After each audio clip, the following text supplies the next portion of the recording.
एसे की आउटलाइन क्या चीज होती है, इसको कैसे बनाते हैं, क्या लिखते हैं, इसकी इंपॉर्टेंस क्या है।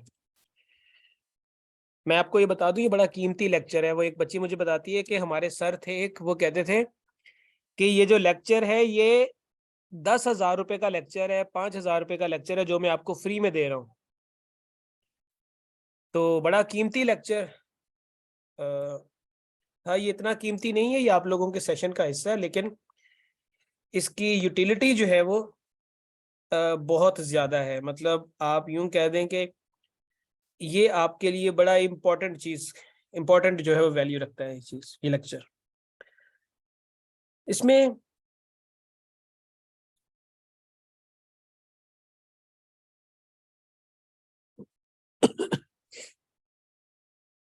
आउटलाइन, ऐसे के अंदर आउटलाइन क्या चीज होती है, इसकी क्या इंपॉर्टेंस है। देखें, बेसिकली जब हम लोग ऐसे लिखते हैं तो ऐसे के अंदर हमें ये चीज सुनने को मिलती है कि आउटलाइन जो है वो उस एग्जामिनर आपके जो है वो आउटलाइन को पढ़ के आपका पेपर पास या फेल कर देता है। ये बात काफी हद तक ठीक है, मौजूदा पर्सपेक्टिव में अगर हम देखें तो बहुत हद तक ये बात ठीक है। और even as an paper checker मैं भी, बहुत सारे बच्चे ऐसे हैं जिनकी सिर्फ आउटलाइंस देख के अंदाजा लगा लेता हूं कि बच्चा पेपर में पास होगा या नहीं होगा। इतने सारे पेपर्स मेरे पास होते हैं और मुझे 1 मिनट के अंदर आइडिया हो जाता है कि इस बच्चे को पास करना है या नहीं करना। और उसका बड़ा आसान तरीका कार होता है। बाजुकात आपका टॉपिक ऐसे होता है, बच्चे की आउटलाइन को देख के पता चल जाता है इसने इधर उधर की मारी हुई है, आप उसे फेल कर देते हैं। बाजुकात जो चीज पूछी गई होती है उसको छोड़ के आप दुनिया जहान की सारी चीजें बता रहे होते हैं, बच्चे को फेल कर देते हैं आप। बाजुकात आउटलाइन इतनी गंदी बनाई होती, गंदी से मुराद हैंड राइटिंग अच्छी नहीं है, तो बच्चे को फेल कर दिया जाता है। बाजुकात जो आउटलाइन के अंदर जो स्ट्रक्चर होती है वो गलत तरीके की फॉलो की होती है, मतलब वो स्ट्रक्चर एप्लीकेबल ही नहीं है आपके जो है वो इसके लिए क्या हम कहते हैं इसको, आउटलाइन के ऐसे के लिए वो आप जो है वो लगा के बैठ जाते हैं, तो फिर आपको जो है वो उड़ा दिया जाता है पेपर में। ये कुछ चीजें हैं। अब ऐसे की आउटलाइन बड़ी जो है वो जिसको आपने याद रखना है, ये बेसिकली एक तरह का कंटेंट पेज होता है। तो जब हम अपनी असाइनमेंट बनाते हैं तो असाइनमेंट बनाते हुए हम एक कंटेंट पेज लिखते हैं, जिससे देख के हमें पता चल जाता है कि हमारी असाइनमेंट के अंदर या हमारे थीसिस में ये चीजें आएंगी। कोई बुक होती है, बुक का कंटेंट पेज होता है, जिसे देख के पता चल जाता है कि ये बुक हमारे से रेलेवेंट है या नहीं है। हम लोग कंटेंट पेज देखते हैं और हमें पता चल जाता है कि जो चीज हम ढूंढना चाह रहे हैं वो इसमें मिलेगी कि नहीं मिलेगी। और अगर ऐसा नहीं है तो हम लोग उसको निकाल के साइड पे करते हैं और हम अगली चीज की तरफ मूव कर जाते हैं। इसी तरह आउटलाइन भी आपकी ऐसी एक ऐसे को लिखने से पहले एक आपका कंटेंट पेज आप इसे कह दें होता है, जो एग्जामिनर को बताता है कि आपका ऐसे कौन कौन सी चीजों पे मुश्तमिल है, कौन कौन से चीजों पर जो है वो मुश्तमिल है, वो आपकी आउटलाइन आपको बताती है। बच्चे एक मुझे ना बहुत थोड़ी सी ना आवाजारी होती है, हम जिस सवाल पे जिस लेक्चर पे चल रहे हैं ना उसके ऊपर अभी बात कर लें, वो मेरे ख्याल में बेहतर रहेगा। इस तरह मेरी भी डिस्ट्रक्शन हो जाती है और आप लोगों को भी चीज थोड़ी सी जो है ना डिस्ट्रैक्ट कर जाती है। अभी सिर्फ आउटलाइन के ऊपर रहें, बाकी चीजें जो है ना बाद में देखते हैं। अब आउटलाइन के अंदर क्या चीजें आपने लिखनी है, क्या नहीं लिखनी, कैसे लिखना है। सबसे पहले तो आउटलाइन के अंदर जब हम आउटलाइन बनाते हैं तो इसके अंदर नंबरिंग आपने कैसे करनी है। नंबरिंग कुछ बच्चे होते हैं वो अल्फा न्यूमेरिक करते हैं। अल्फा न्यूमेरिक मींस A1 पहली हेडिंग हो गई, B1 या इसकी सब हेडिंग बना दी तो ए हो गई सब हेडिंग, बी सब हेडिंग हो गई। अब ये खुद बड़े होते जा रहे हैं लेकिन स्मॉल लेटर्स में लिखना है। कुछ बच्चे हैं जो सिर्फ अल्फाबेट्स में लिखते हैं, लाइक ए मेन हेडिंग हो गई, बी दूसरी होगी, सी तीसरी हो गई। इस तरीके से जो है वो हेडिंग्स को लेके चलते हैं। और एक तरीका कार होता है आपका न्यूमेरिक 1 2 3 4 एंड सो ऑन। एक तरीका कार ये होता है आपका आउटलाइन देने का। Now these 3 methods are equally important, equally applicable. आपकी मर्जी है आप कौन सा जो है वो मेथड लगाना चाहे आप लगा सकते हैं। तो नंबरिंग आपने सही करनी है। अवॉइड करना है आपने, किस चीज को अवॉइड करना है। अवॉइड आपने करना है इन चीजों को। ये जो नुक्तासाजी कर लेते हैं, ये गलत काम है। कुछ बच्चे तीर बना के आ जाते हैं, कुछ बच्चे सितारे बना के आ जाते हैं, कुछ बच्चे जो है वो डब्बे बना के आ जाते हैं। ये काम नहीं करने। और कुछ लड़कियों को मैंने ये आदत देखी है, लड़कियों की ये आदत है, इस तरह करके इस तरह का को तीर लगाती हैं। और इससे क्या साबित कर रहे हैं आप? ये वाले काम नहीं करने। इस तरह की चीज आपने नहीं लगानी। ये चीजें गलत कंसीडर होती हैं। ठीक हो गया? तो अवॉइड करना है आपने आउटलाइन के अंदर बुलेट्स को, किसी डायग्राम को, किसी एरो को, किसी एयरप्लेन को, किसी भी चीज को आपने अवॉइड करना। उसके बाद नंबर 3, आपने जो आउटलाइन होती है उसको कोशिश करें कि जो आउटलाइन के अंदर जो हेडिंग्स हैं उनको आप अगर फ्रेज में लिख दें, मतलब थोड़े वर्ड्स में लिख दें, तो वो ज्यादा इजी रहेगा आपके लिए एज कंपेयर टू अगर आप उसे पूरे पूरे सेंटेंसेस में लिखें।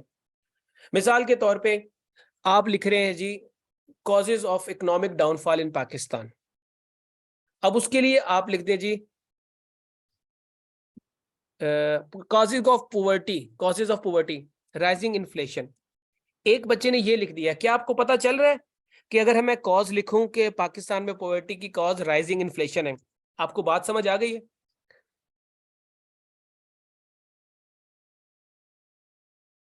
बात समझ आ गई? यस या नो बोले ना, सो गए?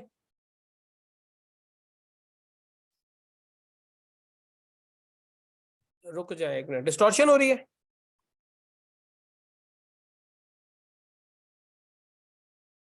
एक मिनट।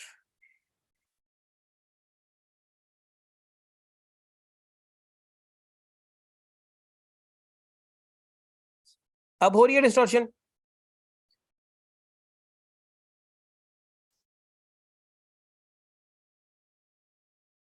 नहीं हो रही। चले देखें। राइजिंग इन्फ्लेशन, मुझे सिर्फ इतना बताएं कि राइजिंग इन्फ्लेशन से मीनिंग क्लियर हो रहा है कि कॉज कॉज ऑफ पॉवर्टी कैसे राइजिंग इन्फ्लेशन है? वाज़ेह तौर पे पता चल रहा है। अब इस सेंटेंस को आप, इस पॉइंट को अगर आप यूं लिखें,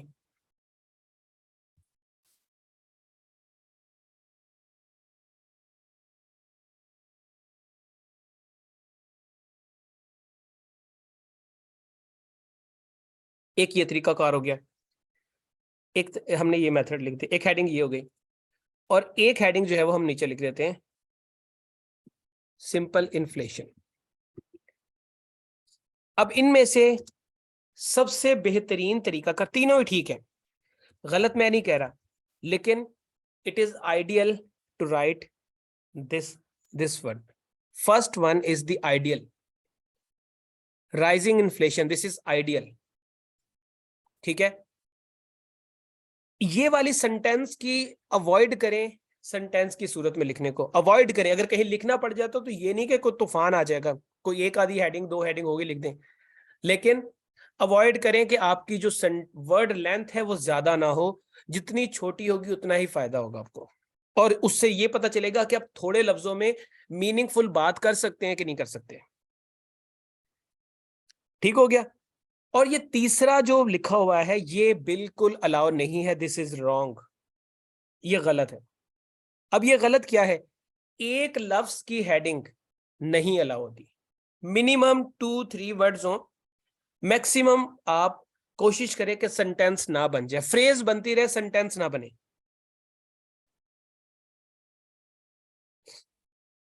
देखिए बच्चे, डिपेंड कर रहा होता है अगेन कि आप किस तरह का ऐसे लिख रहे हैं।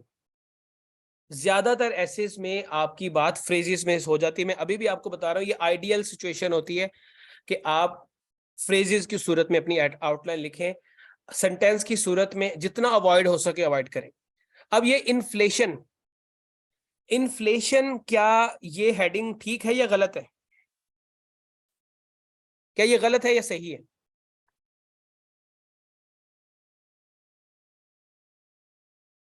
ये गलत है क्योंकि हमें नहीं पता चल रहा कि इस इन्फ्लेशन से क्या मुराद है, राइजिंग इन्फ्लेशन है या डिक्लाइनिंग इन्फ्लेशन है।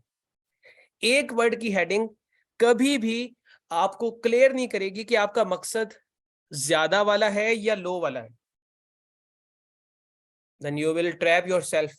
आप खुद अपने ट्रैप में जब फंस गए कि आपने एग्जामिनर को बताने की बजाय अब वो सोचेगा कि यार इसको तो मुझे बात ही नहीं क्लियर हो रही। अब आपसे कोई पूछे कि जी पाकिस्तान के अंदर जो है वो पॉलिटिकल इंस्टेबिलिटी की वजह क्या है, आप कहें पॉलिटिशियंस, अच्छे पॉलिटिशियंस बुरे पॉलिटिशियंस, पॉलिटिशियंस का क्या ये नहीं पता, गलत, आपका आउटलाइन गलत होना शुरू हो जाएगी। सो अवॉइड करना है एक वर्ड वाली आउटलाइन को, मिनिमम 2 वर्ड्स जो है वो आपके होने चाहिए।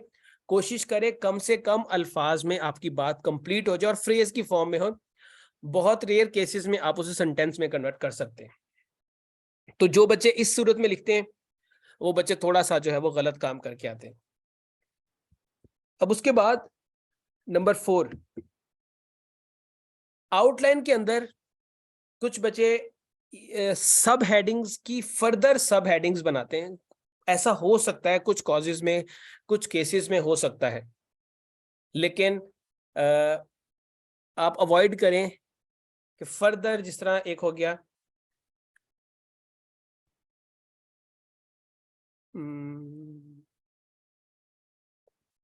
जैसे हो गया 1.1 है नंबर, एक नंबर हेडिंग हो गई, this is point number 1, causes of poverty. अब इसकी सब हेडिंग में लिखता हूं 1.1, सपोज कोई भी एक कॉज है। अब इसकी फर्दर मैं 1.1 तक ले जाता हूं, ये भी इसकी कॉज होगी। कोशिश करें कि इस लेवल तक ना लेके जाए, अगर चली जाए कुछ एसेस में जाएगी, जैसे ग्लोबल वार्मिंग हो गया, कुछ एसेस में जाएगी, ये बुरी बात नहीं है, चली जाए तो कोई इशू नहीं है, बट अवॉइड करें कि इस तरह की सिचुएशन ना आए कि आपको तीसरे लेवल पे जाना पड़े। ठीक है, आपको तीसरे लेवल पे जाना पड़े। मैं ये नहीं कहूंगा कि ऐसा होना ही नहीं, ऐसा होंगे तो गलत हो जाएगा, ऐसा हो सकता है। आपको कुछ ऐसे हैं जहां पर ऐसी सूरत हाल बन जाएगी, जैसे ग्लोबल वार्मिंग मैंने आपको बता दिया, वहां पर सूरत बन जाएगी इस तरह की। तो और नहीं, मैं इसका भी जवाब देता हूं आपको, लेकिन अवॉइड करें कि हर ऐसे के अंदर आप लिख रहे हैं कश्मीर इशू के ऊपर, तो कश्मीर इशू के ऊपर मुझे नहीं लगता कि आप 3rd लेवल पे जाएंगे। मरियम, मेरी बात समझ आ रही है आपको कि हम लोग 3rd लेवल पे नहीं जाएंगे कश्मीर वाले ऐसे में, यूक्रेन रशिया वॉर वाले ऐसे में हम 3rd लेवल पे पहुंचेंगे नहीं, हम 2nd पे रह जाएंगे। लेकिन हम ग्लोबल वार्मिंग में मैक्सिमम चांसेस है कि हम वहां पहुंचेंगे। और भी 2-3 ऐसे हैं, इकोनॉमिक क्राइसिस हो गए पाकिस्तान के, या पाकिस्तान के वाटर क्राइसिस हो गए, इस तरह के टॉपिक्स में हम पहुंचेंगे। लेकिन आप कोई लिटरेचर के ऊपर ऐसे लिख रहे हैं, कोई लिटरेरी ऐसे लिख रहे हैं, तो आपके वहां पर पहुंचने के चांसेस, 3rd लेवल पे पहुंचने के चांसेस कम हैं। तो इट इज प्रेफरेबल कि आप 2nd लेवल तक ही रहें, 3rd लेवल तक जाने की जरूरत नहीं है। बट किसी की तानिया के अलावा और भी किसी को ये बात समझ नहीं आई?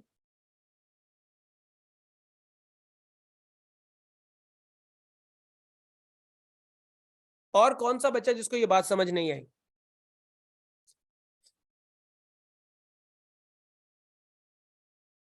बच्चे, इसमें बड़ी सिंपल सी बात की है कि आपने एक सब हेडिंग की फर्दर सब हेडिंग नहीं बनानी। कुछ एसेज में बन जाएगी, जो जैसे टेक्निकल एसेज हो गए, वहां पर ये बन जाएगी खुद ब खुद ही, लेकिन हर ऐसे में ये नहीं बनेगी। तो ये आपका एक मेजर पॉइंट है जिसको आपने याद रखना है आउटलाइन के अंदर।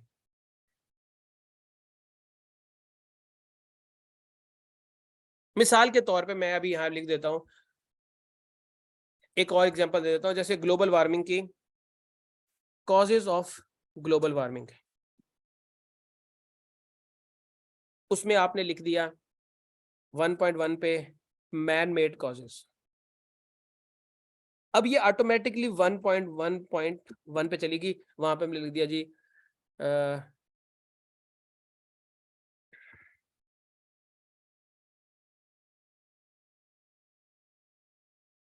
ये ऑटोमेटिकली आपके 3rd लेवल पे पहुंच गई है, क्योंकि आपने इसको भी मेन हेडिंग बना दी एक तरह से। अब उसके फिर नीचे आप 3rd पे पहुंच गए, सही है।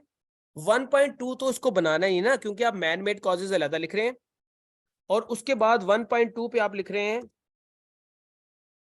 नेचुरल कॉजेस, उसमें फिर आप 1.2.1 पे जो है वो वोल्केनिक इरप्शन एटसेट्रा, इस तरह से। हाँ, ना बने, कोशिश करें कि ना जाएं, आप थर्ड लेवल ऑफ हेडिंग्स पे ना जाएं, सेकंड पे ही कुछ हिसाब किताब लगाएं जिससे आपका मामला जो है सही हो जाए। अब समझ आ गया कि तीसरी हेडिंग से मेरी क्या मुराद है। तो ये आपने एक चीज का ख्याल रखना है कि हेडिंग्स आपकी एक्स्ट्रा ना जाए। अब उसके बाद आउटलाइन के अंदर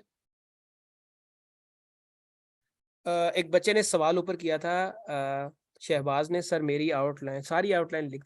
अच्छा, व्हाट इज योर ओपिनियन? हमें आउटलाइन बाद में, कुछ टीचर्स कहते हैं कि आउटलाइन के लिए सफ़े छोड़ दें, पहले ऐसे लिख लें, उसके बाद आखिर में आउटलाइन लिखें। क्या ये तरीका ठीक है? कुछ टीचर्स ऐसे कहते हैं, मैंने बहुत सारे बच्चों को भी प्रैक्टिस करते हुए देखा है। ये हो नहीं सकता कि आप पहले ऐसे लिख लें और उसके बाद जब आप आउटलाइन लिखें तो आपको सारे पॉइंट याद हो। ऐसा हो नहीं सकता कि आपको आउटलाइन लिख लें और लिखने के बाद आपको जो है वो आए कि नहीं, बाज बच्चे होते हैं कि कुछ फिलोसफर्स ऐसे भी हैं ना आजकल, तो सारे लोग तो फिलोसफर बने हुए हैं। तो कुछ लोगों को लगता है कि जी आउटलाइन हम पहले, ये उस सूरत में पॉसिबल है जब आपने रट्टा लगाया हुआ है, और ये उस सूरत में एप्लीकेबल है कि कुदरती ऐसे भी वही आ गया जो आप रट्टा लगा के गए। ठीक है, और ये जरूरी होता है कि जो बात आप लिखेंगे ऐसे के अंदर, जिस जगह पर लिखे आउटलाइन में, उसका वही पॉइंट होना चाहिए। तो ये बहुत मुश्किल हो जाएगा आपके लिए, बल्कि अच्छी खासी टाइम टेकिंग प्रैक्टिस होगी। आप बार बार पेज पलटेंगे, मैंने दूसरी बात क्या लिखी, तीसरी बात क्या लिखी, आपका आधा घंटा 45 मिनट इसी प्रैक्टिस में चले जाएंगे। क्रैम से बिल्कुल काम नहीं चलता। Cramming is a lame practice in ऐसे राइटिंग। जो बंदा क्रैमिंग करके ऐसे लिखेगा वो लिख ही नहीं सकता, ये पास होने वाली बात ही नहीं है। क्रैमिंग आप फैक्ट्स की कर सकते हैं, कुछ स्टैटिस्टिक्स की कर सकते हैं, कुछ एग्जाम्पल्स की कर सकते हैं, कुछ कोटेशंस की कर सकते हैं, but you can not cram complete a whole ऐसे। ठीक है, so it is reverse order में जब भी आप आउटलाइन लिखेंगे आपकी आउटलाइन गलत हो जाएगी। आप समझ लें कि आप नाकामी की तरफ कदम बढ़ा चुके हैं। आप नाकामी की तरफ, बच्चे सेल्फ राइटिंग आप कर ही नहीं सकते। मुझे ये बात बहुत बार मैं बच्चों को बता चुका हूं कि आप जब तक आपको ऐसे के टॉपिक की अंडरस्टैंडिंग नहीं होगी आप ऐसे लिख नहीं सकते। मिसाल के तौर पे किसी बच्चे की बॉटनी के ऊपर डिग्री है, आप में से कोई ऐसा स्टूडेंट है जो बॉटनी का स्टूडेंट हो या जोलॉजी का, दोनों आप में से कोई बच्चा ऐसा जिसने जोलॉजी या बॉटनी पढ़ी हो? मरियम ने पढ़ी हुई है, और किसी ने पढ़ी? जोलॉजी पढ़ी। मरियम मुझे एक बात बताएं, आप जोलॉजी की स्टूडेंट है, मैं आपसे पूछता हूं what is the scope of zoology in Pakistan, आप बगैर रट्टा लगाए उसको लिख सकती हैं पेपर में? क्यों लिख सकती हैं? क्योंकि आपको आइडिया है। मैं माइक ओपन करता हूं, आप जरा आके बताइएगा इसको कि क्यों लिख सकती हैं, फिर मैं इसका आंसर बाकी बच्चों को भी क्लियर हो जाएगा। जरा माइक पे आए, बताएं क्यों लिख सकती हैं आप? Scope ji of. सर, अस्सलाम वालेकुम। वालेकुम सलाम। हाँ जी सर, बिल्कुल ऑफ कोर्स। जब आपने 16 साल डिग्री पढ़ी होती है, मैंने तो बीएससी में जोलॉजी भी की थी। हम्म, फिशरीज में जा सकते हैं, एग्रीकल्चर में जा सकते हैं, बहुत ज्यादा। तो ऑफ कोर्स आप लिख सकते हो, बोटनी वाले बोटनी में लिख सकते हैं। लिख सकते हैं ना? अब मुझे एक बिल्कुल लिख बात, सकते हैं मैं सर। आपसे पूछता हूँ what is the scope of architectural engineering in Pakistan? Can you write? No idea, बिल्कुल भी नहीं। नहीं लिख सकती। सेल्फ बिल्कुल। राइटिंग आपकी तब होती है जब आपको उस चीज के ऊपर अंडरस्टैंडिंग हो। अगर आपको ये नहीं पता what is cyber crime, you are unable, you can not write a single word, चाहे आप जितने मर्जी बड़े फिलोसफर हो। आप मुस्तंसर हुसैन तारड़ को बता दें और उसे कहें जी ह्यूमन एनाटॉमी के ऊपर जो है वो एक पैराग्राफ लिख दे, वो नहीं लिख सकेगा। मुस्तंसर हुसैन तारड़ कितना बड़ा राइटर है, he he will not be able to write a single paragraph. उसे कहेंगे नर्वस सिस्टम की जरा डोमेन्स पे नोट लिख दें, आप, वो नहीं लिख पाएगा। हालांकि वो सेल्फ राइटिंग करता है, उसको क्रिएटिव राइटर है, नहीं लिख पाएगा। हाँ, कोई फनी बात लिख दे, ऐसे कुछ आइडिया हो उसको, तो इसका मतलब ये है कि जब भी आप किसी चीज के ऊपर लिखते हैं, आप जब सेल्फ राइटिंग तभी कर सकते हैं जब तक आपको उस चीज की अंडरस्टैंडिंग होती है कि वो चीज है क्या। आप अफगानिस्तान के अंदर टेररिज्म का पाकिस्तान के ऊपर क्या इम्पैक्ट पड़ेगा, ये तब तक नहीं बता सकते जब तक आपको ये नहीं पता होगा कि अफगानिस्तान है क्या, उसका पाकिस्तान से क्या लेना देना है, वहां पर टेररिज्म क्यों हो रहा है और वो हम पे कैसे। जब तक आपको अफगानिस्तान इशू अंडरस्टैंडेबल नहीं होगा, आपको उसकी अंडरस्टैंडिंग नहीं होगी, तब तक ये पॉसिबल नहीं है कि आप ये ऐसे लिख सकें। So creative writing doesn't mean कि आप जो है वो टॉपिक आएगा और आप जो है वो लिखना शुरू कर देंगे और आपका माइंड कहेगा तो लिख लो। ऐसा नहीं हो सकता। You have to practise, you have to understand the idea. आपको थीम्स तैयार करने पड़ेंगे। आप थीम्स को तैयार करेंगे and after preparing those themes, और उनको तैयार करने से मुराद ये नहीं कि रटा लगाना है, उनको तैयार करने से मुराद ये है कि आपने उनकी अंडरस्टैंडिंग डेवलप करनी है कि वो चीज क्या है। बात समझ आ रही है कि वो चीज है क्या।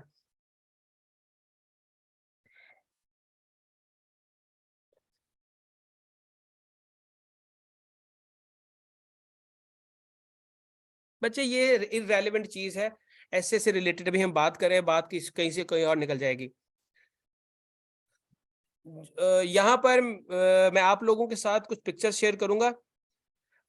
One of my student, she took 638 marks in CSS 2022 और उनका एक पेपर जो है वो फेल है। जो बच्चे मेरे पास CSS के पुराने बैच के हैं, जो शुरू से मेरे साथ चल रहे हैं, उन्हें आइडिया होगा। उस बच्ची के मैं आपको कमेंट दिखाऊंगा। उसने कहा कि सर मेरे ऑप्शनल्स और मेरे कंपल्सरीज, ऑप्शनल्स में बिजनेस ऐड के अंदर एक उसका नहीं, उसका बिजनेस ऐड नहीं था, उसका US हिस्ट्री था। जितने भी सब्जेक्ट्स थे, जिस तरीके से मैंने आपको नोट्स और या जिस लिमिटेड लेवल पे आपको नोट्स बताएं, उसने बस उसी लेवल पे तैयारी की थी और शी गॉट 600+ मार्क्स।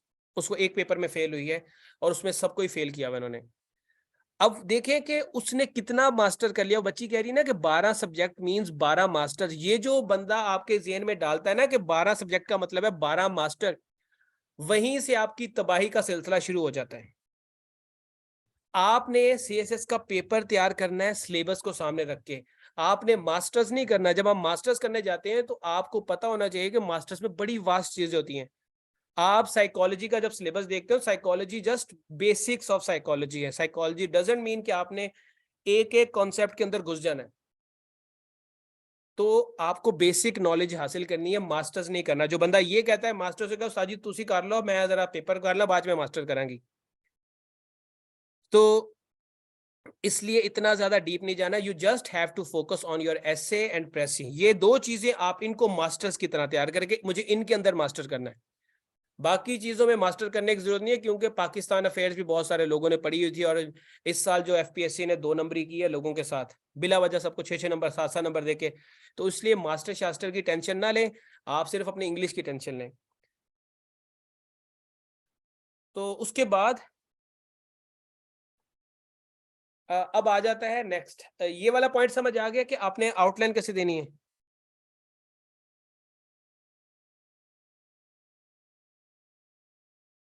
ये वाला पॉइंट बच्चे आप लोगों को समझ आ गया, और शहबाज आपको भी समझ आ गया कि आउटलाइन आपने रिवर्स ऑर्डर में नहीं लिखनी।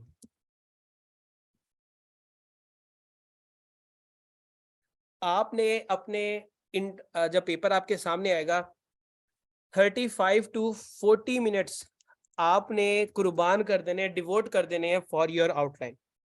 35 से 40 मिनट आपने डिवोट कर देने हैं किस लिए? अपनी आउटलाइन मेकिंग के लिए।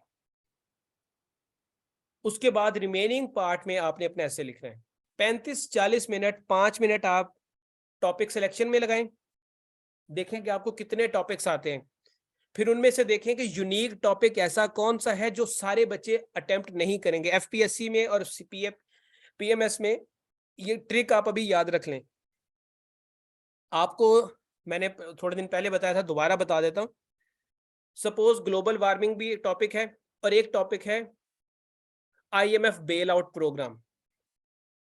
IMF bail out programme and problems of economics problems of Pakistan. अब आप में से सपोज सब बच्चों ने ग्लोबल वार्मिंग तैयार किया हुआ है और पेपर बड़ा मुश्किल आ गया है। अब आपको देखते पता चल गया कि यार मुझे भी ग्लोबल वार्मिंग आता है, आपको ग्लोबल वार्मिंग आता तो आपके पीछे जितने भी लाइन में बैठे हैं सबको ग्लोबल वार्मिंग ही आता है, ये यकीन कर लें, क्योंकि बच्चे एक ही पैटर्न से तैयारी करते हैं। हाल में भी सबको ग्लोबल वार्मिंग आता होगा, पूरे पाकिस्तान में भी 90% से ज्यादा बच्चों को ग्लोबल वार्मिंग आता होगा, सब वही अटेम्प्ट करेंगे। अब आपको बैठे बैठे याद आए, यार मेरी तो डिग्री इकोनॉमिक्स में थी, मेरी तो डिग्री इकोनॉमिक्स में, या मेरी तो डिग्री अकाउंटिंग के अंदर है, या मैंने तो बीबीए किया हुआ है, या मैंने तो एमबीए किया हुआ है फाइनेंस के अंदर, मुझे तो ये टर्मिनोलॉजीज आती हैं, तो मैं क्यों ये वाला ऐसे अटेम्प्ट करूं जो सारे अटेम्प्ट करें, क्यों ना मैं आईएमएफ वाला कर लूं। आपने सोच समझ के मैंने बताया था कि अगर आपको यूनिक टॉपिक 85% भी आता है, then go for that unique topic. 15% का मार्जिन आपका कवर हो जाएगा, लेकिन अगर आप 100% ग्लोबल वार्मिंग आता है और सारे वही लिख रहे हैं, देन छोड़ दें उसको, यूनिक की तरफ चले जाए। मैंने आपको एग्जांपल एक बच्ची की बताई थी पीएमएस के अंदर, 2016 का या 17 का, उसने पेपर देखा, पेपर उसे नहीं आता था, एक टॉपिक भी नहीं आता था उस बच्चे को। अब उसको उसके लगा कि पेपर तो हो गया मेरा फेल। सवाल ये था, मुस्लिम उम्मा is facing many problems and what is the role of OIC. अब ना इस तरह का कुछ आउटलाइन क्वेश्चन था, मुझे याद नहीं आ रहा टॉपिक जो था।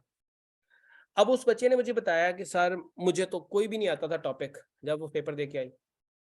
उसने जो है ना बैठा, सोचा, बैठने के बाद जो है ना उसने देखा कि इन टॉपिक्स में से कौन सा टॉपिक ऐसा है जो मुझे आ सकता है, या मैंने अपने जो सीएसएस की तैयारी की या अपनी डिग्री जो पूरी पढ़ी उसमें कोई ऐसी चीज भी है जो मुझे आती है।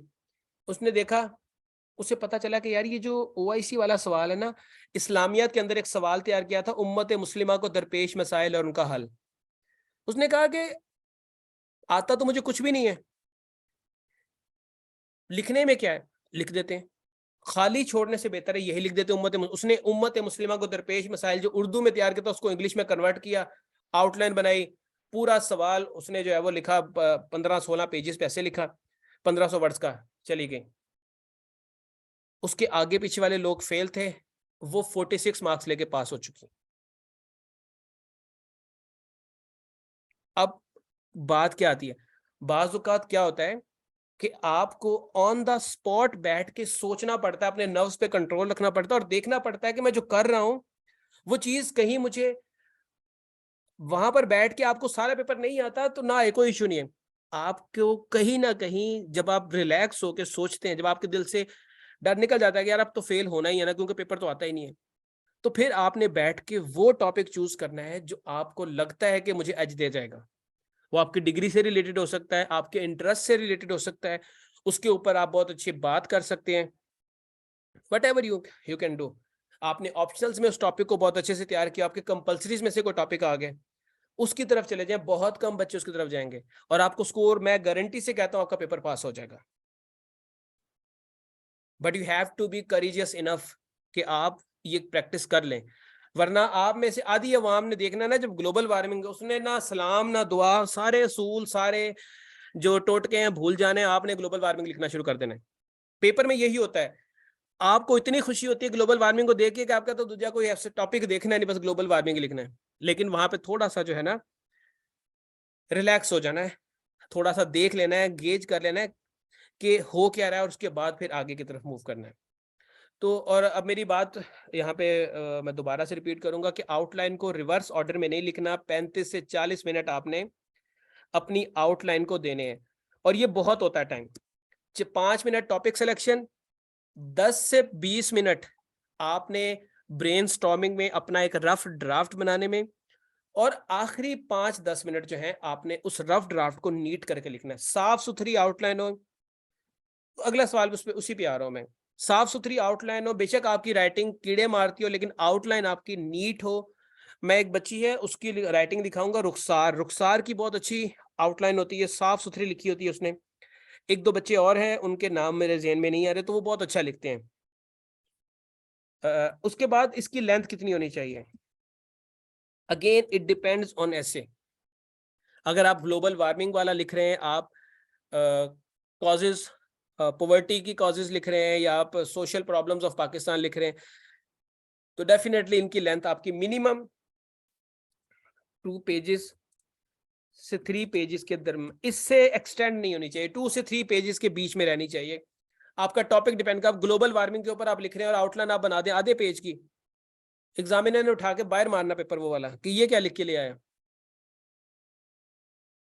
ठीक है, डिपेंड करता है टॉपिक किस तरह से। ज्यादातर कॉज एंड इफेक्ट जो एसेस होते हैं वहां पर आपकी लेंथ 2 पेजेस और 3 के बीच में रहनी चाहिए। कुछ बच्चे जो है ना मार्केट में, वो एक घड़ी वाली एकेडमी है, घड़ी वाली एकेडमी की बुक लेके आ जाते हैं 30 मोस्ट इंपॉर्टेंट ऐसे, और आजकल वो एक और भी बंदा, वो उसके अपना पेपर नहीं पास हो रहा उससे, उसने जो है वो अपनी एक पता नहीं कौन सी बुक छाप छोड़ी है, 250-250 की बेची जा रहा है कि जी ये बुक है माई निचोड़ ऑफ ऐसे राइटिंग। अब उसको वो बुक छाप दी है भाईजान, क्या कर रहे हो, खुदा का खौफ करो। और उसके अंदर, बुक के अंदर आउटलाइन एक एक पेज की, आधे पेज की बनी। अब जो बंदा उन आउटलाइंस को लिख के पेपर में आएगा तो वो बंदा जो है वो फिर क्या लिखेगा। बंदा तो वो लोगों ने तो जिन्होंने बुक्स ली है उन्होंने तो कहना जो इस बुक में लिखा वही आइडियल है, उन्होंने लिख के आ जाना पेपर में, उसके बाद पता चलना जी सारे फेल हो गए। 10 to 20% बच्चे एक पेज से कम लेंथ की आउटलाइन बनाते हैं, एक पेज से कम लेंथ की आउटलाइन, और खुदा ना खास्ता वो आउटलाइन आपने जो है वो किसी टेक्निकल टॉपिक पे लिख दी है। बच्चे जिनकी राइटिंग छोटी हो, आप बेशक राइटिंग छोटी हो या बड़ी हो, आप कॉजेज लिख रही हैं, सपोज आपने 10 कॉजेज लिखने, तो 10 लाइंस तो आप कवर करेंगी ना, चाहे जितनी मर्जी भी आप छोटी आप कीड़ियां लिख दें। एक लाइन पे एक ही कॉज होगी, दूसरी लाइन पे दूसरी कॉज होगी, तीसरी पे तीसरी कॉज होगी, तो लेंथ तो आपकी बढ़ जाएगी। तो बच्चे 3 पेजेस का मतलब 6 साइड्स नहीं है, 3 पेजेस का मतलब है एक पेज की 2 साइड्स होती हैं, तो दोनों साइड्स को मिला के मैं 2 पेजेस कह रहा हूं, दोनों पेज की मिला के मैं 2 साइड्स कह रहा हूं। तो इसका मतलब है कि आपके जो 2 पेजेस हैं उसकी पहले पेज की एक दोनों साइड 2 पेजेस, और जो अगला पेज उसकी सिर्फ एक साइड, ये 3 पेज होते हैं आपके। तो ये इसकी लेंथ रखनी है आपने, ठीक है, 3 साइड्स, हाँ ये कह सकते हैं 3 साइड्स आप कर लें, ठीक है। 2 से 3 पेजेस का डजंट मीन कि 4 साइड्स या 6 साइड्स आपकी, 3 साइड्स आपकी होनी चाहिए, इससे ज्यादा आपने बढ़ने नहीं देनी। उसके बाद अब एक उसी बच्चे का, एक और बच्चे का सवाल था कि मार्कर वगैरह यूज करना चाहिए। हाँ बिल्कुल, आई विल सजेस्ट कि आप 2 कलर कॉम्बिनेशन लगाएं आउटलाइन में। 2 कलर कॉम्बिनेशन क्या होता है, 2 कलर कॉम्बिनेशन ये होता है कि आपकी जो मेन हेडिंग है वो एक अलग कलर में होनी चाहिए, सब हेडिंग आपकी अलग कलर में होनी चाहिए। फॉर एग्जांपल मेन हेडिंग आपकी कॉजेज ऑफ पॉवर्टी है, इसको आपने लिख दिया कॉजेज ऑफ पॉवर्टी, उस पेज पे चलते हैं अगले पे।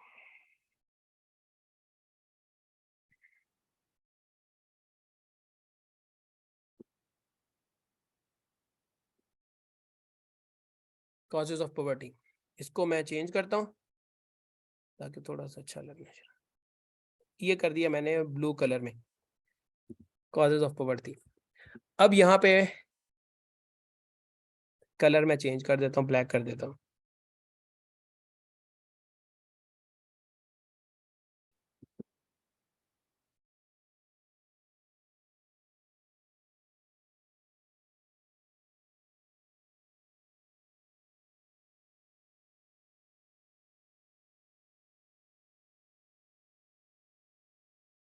ओहो,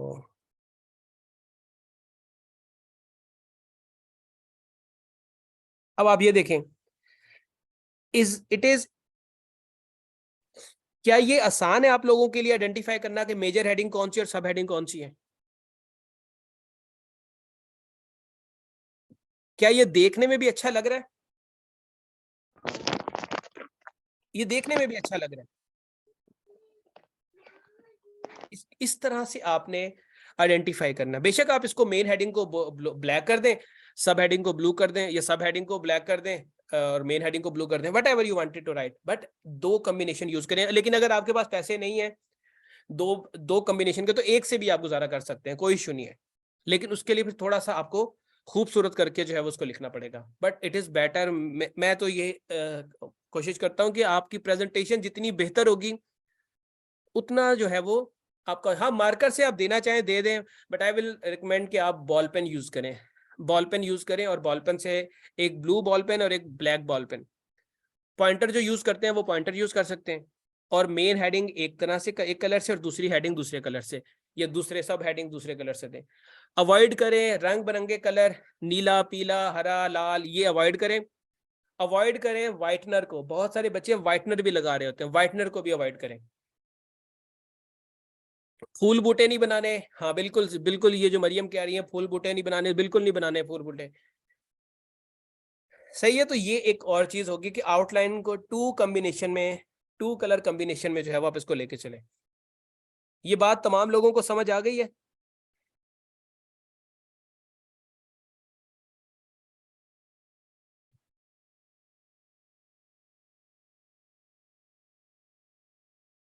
मैंने शहजेब ऊपर बता दिया है कि आपने अवॉइड करें सेंटेंसेस वाली लाइन को, सेंटेंसेस वाले पैटर्न को, फ्रेजेस की सूरत में लिखें, ये आइडियल सिचुएशन है, बट अगर कोई एक दो तीन हेडिंग्स आपकी सेंटेंस की सूरत में भी हो सकती है तो लिख दें, लेकिन कोशिश करें कि आपकी फ्रेजेस की सूरत में हो, एक वर्ड की हेडिंग को अवॉइड करना है।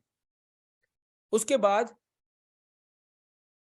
थीसिस स्टेटमेंट, ये बच्चे अब आपका रह गया 1 मिनट, थीसिस स्टेटमेंट जो है ना नेक्स्ट कल वाली क्लास में हम लोग डिस्कस कर लेंगे, ठीक है। थीसिस स्टेटमेंट का वो लंबी बात है, लंबी समझानी पड़ेगी, पूरी फतवा देके उसके ऊपर पूरी तकरीर करनी पड़ती है उसके ऊपर।